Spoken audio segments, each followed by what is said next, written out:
আসসালামু আলাইকুম অডিয়েন্স।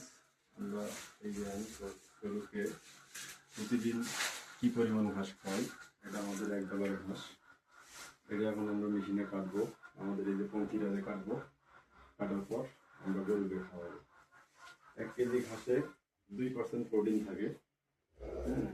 সবাই চেষ্টা করবেন গরুকে সবুজ ঘাস খাওয়ানোর জন্য।